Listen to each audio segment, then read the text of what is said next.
સોમનાથમાં દેહ વેપાર પર્દાફાશ, એસઓજી અને પોલીસની ટીમની સફળ કાર્યવાહી. જૂનાગઢ રેન્જના આઈજીપી નિલેશ જાજડી અને ગીર સોમનાથ પોલીસ વડા જયદીપસિંહ જાડેજાની સૂચના અનુસારી ગીર સોમનાથ એસઓજી ટીમ તથા પ્રભાસ પાટણ પોલીસ ટીમે સોમનાથ બાયપાસ પર આવેલી હેવન ફેમિલી સ્પા પર કડક કાર્યવાહી કરી. પોલીસને મળતી માહિતી અનુસાર હોટેલ, બ્યુટી અને મસાજના નામ પર ગેરકાયદેસર દેહ વેપાર ચાલી રહ્યો હતો. તપાસ દરમિયાન ટીમે ડમી ગ્રાહક મોકલી તપાસ કરી અને હોટેલના સંચાલકો મુખ્તાર સુમરા અને સાહિલ ચૌહાણ સામે પુરાવા મેળવી દેહ સંબંધ બાંધવામાં સહાય કરતા હોવાનો ખુલાસો કર્યો.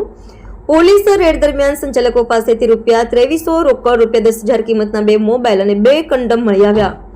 કુલ મુદ્દામાલની કિંમત ₹12,300 છે. આ કેસના અંતર્ગત પ્રભાસ પાટણ પોલીસ સ્ટેશનમાં ભારતીય દંડ સંહિતા 2023 અને ઇમોરલ ટ્રાફિક પ્રિવેન્શન એક્ટ 1956 મુજબ ગુનો નોંધાયો અને આગળની કાયદેસરની કાર્યવાહી હાથ ધરાઈ છે.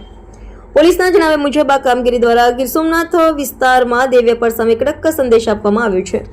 રિપોર્ટર ઝુબેર કંકાસિયા, ગીર સોમનાથ.